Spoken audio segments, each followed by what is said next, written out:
Ladies, how many of you have already planned out your whole wedding on Pinterest? What type of wedding do you even want? Did you want like a springtime wedding, or what song are you going to have with your spouse? How many bridesmaids do you even plan on having? Have you even gone far enough to already look for padrinos? What about the men? Have you been saving up for your whole big wedding? Or have you promised yourself a long stance to never get married?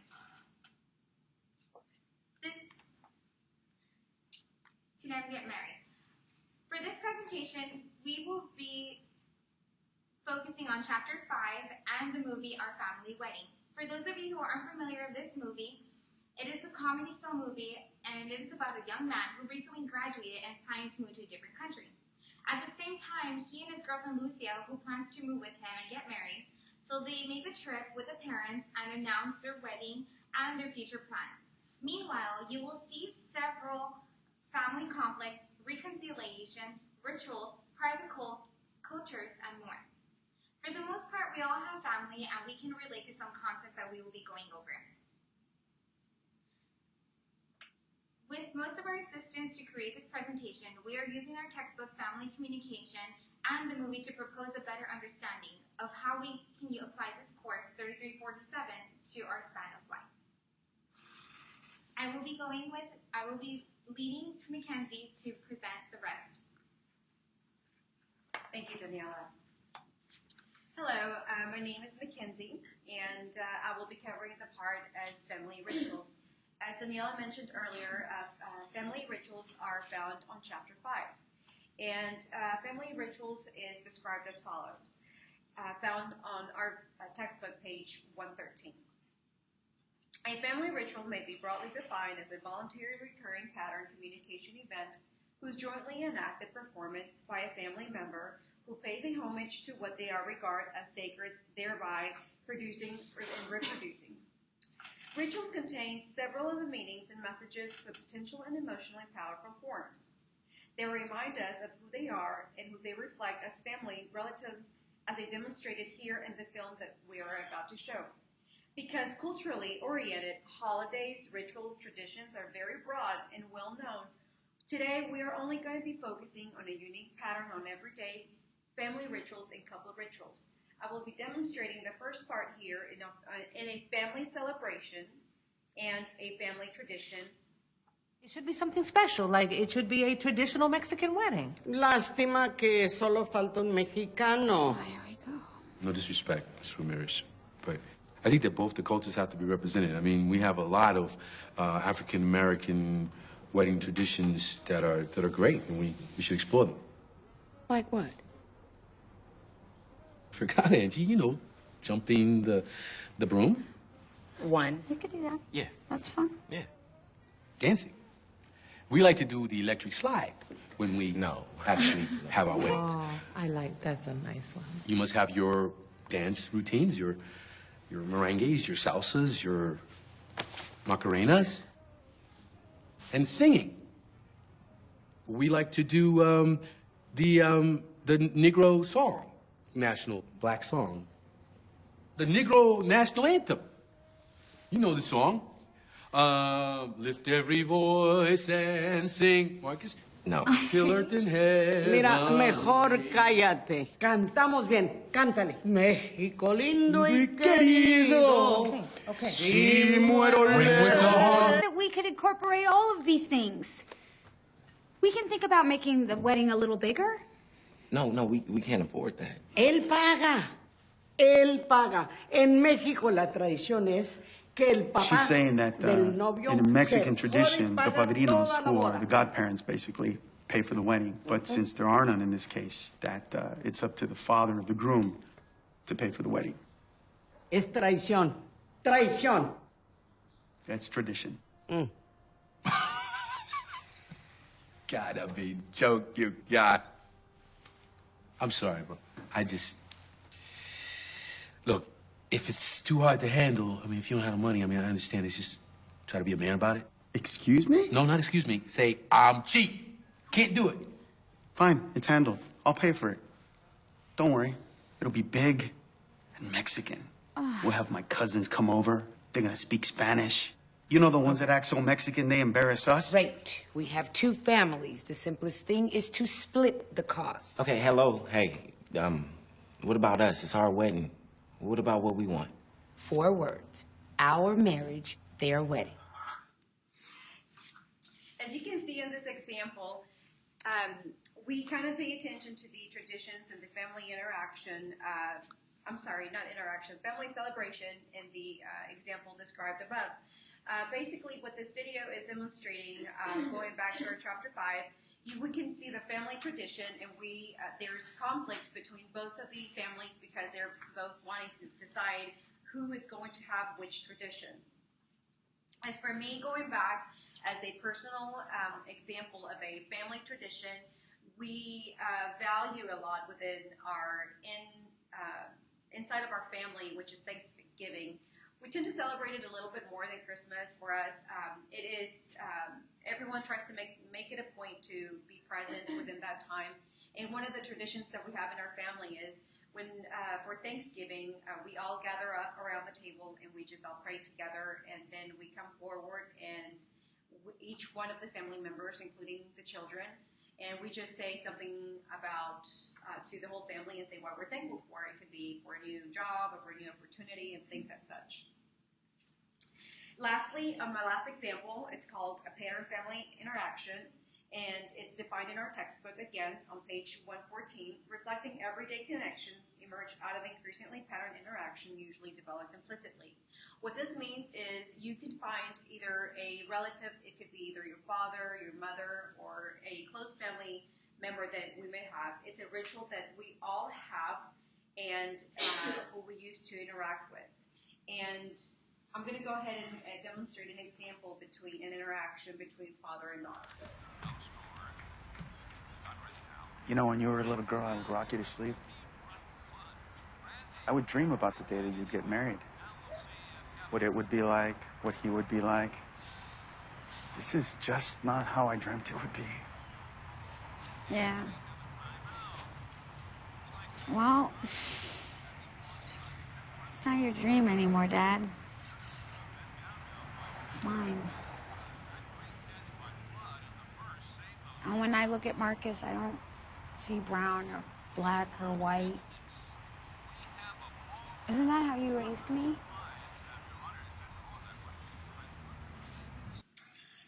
And to conclude my part of family rituals, this part was very meaningful to me because it was growing up as a child with my father.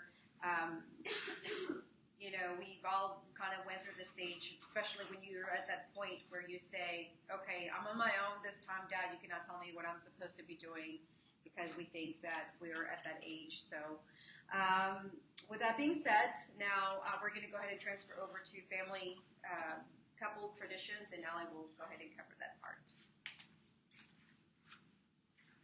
Hi, my name is Alejandra Marie, and I'm going to be covering couple rituals. In couple rituals, we have couple time. This includes making time for one another. This is very important for a couple because if you want the relationship to work, you have to make time for that individual other. You also see a symbolic ritual, which this could be like a favorite place where you had your first dinner, or when you guys first met. That could be symbolic for each of you guys. In a relationship, you also have private code. This can be interpreted as an inside joke. It's more or less like that, and I'm going to show a clip that illustrates this private code. What kind of woman would leave you standing in the cold? Don't do that. Must have been a silly one. I give good love. I'll buy your clothes. I get home from work. I'll pay your rent. Stop. Lucia, stop. You're gonna get us mauled out. What are you doing? Marcus, I'm sorry. I love you. Always? Always. Told you.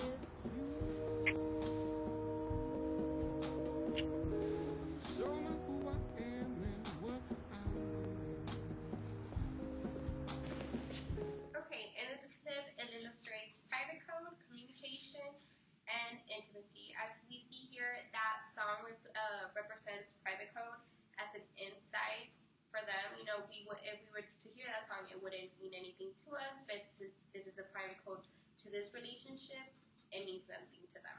And you also see communication. There was a conflict, and they had good communication, which resolved that conflict, as well as we see intimacy after resolving that conflict. The kiss illustrates that intimacy.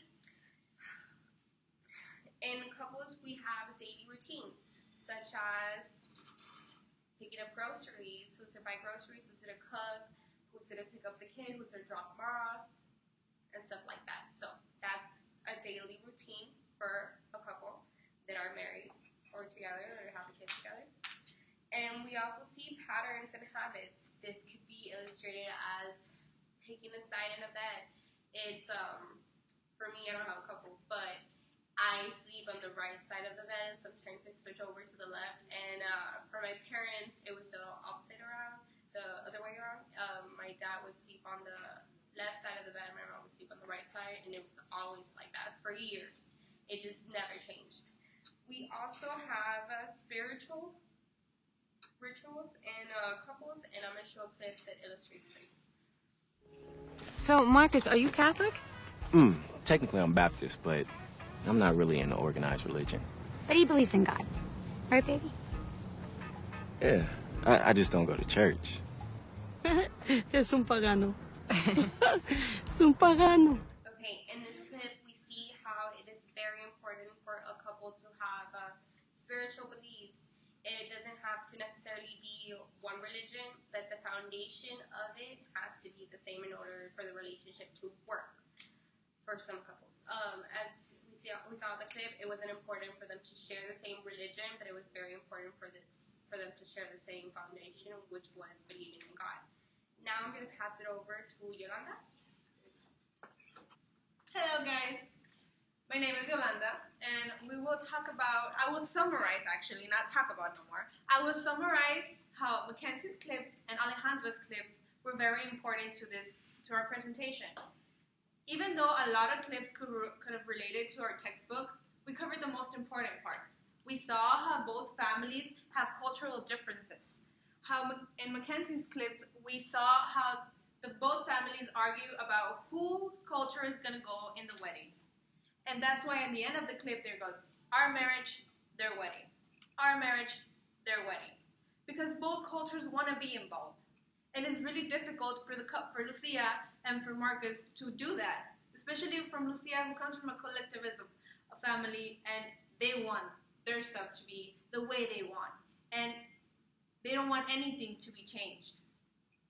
We saw also in her clip, on her next clip, how her dad taught her a lot of norms, a lot of stuff about not seeing beyond, to see beyond color. Because even though he forgot what he had taught his daughter at the beginning, when she showed up, when the African American, even in the movie it shows where the grandma faints when he sees him, she kind of reminds him of who he is, who she is because of him. Even though there was a lot of conflict with her parents because they didn't agree to it, they managed to come to a beautiful wedding in the end. In Alejandra's clips, we no longer talk about the family, we talk about the couple. We talk about how Marcus and Lucia, even though they come from two different cultures, not only that, they also come from two different religions. He's Baptist and she's Catholic. He's Baptist, but he does not go to church. A Catholic, you have to go to church according to our traditions. In the end of the clip, the main point was that as a couple, what they care about is that they believe in God, and that's all they care for. Also, we saw in the clip before that where she talks about private code, where Lucia sings beautifully to us, and it was something that helped them get back together as a couple. Because before in the movie, there's a clip where it's really important, that song to them, because it's a song he sings to her. And after the conflict they have, Lucia sings it to him. Le lleva serenata a la casa. and sings to him, and even though the dogs are crying and she's singing horribly, he loves that about her and gives her her ring back, because in the previous scenes that we did not get to see due to time, Lucia gives the ring back to him. And even though I want to close this with not talking about the couples, but talking about the family, because even though family is really important to us, and even though they're not always going to agree with us, they will always love us. It doesn't matter if we dropped out of law school even after all the hard work they did. It doesn't matter if we marry someone who is not from our culture. They will always love us. Even though I know how hard you worked to put me through law school, it just didn't feel right.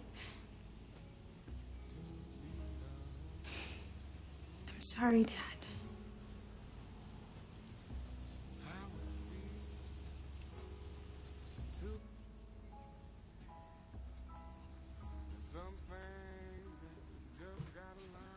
Remember when you were 9? So scared when I came home. And I told you, even when I'm mad at you,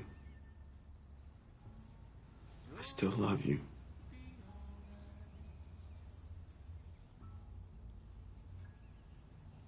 I'll always love you.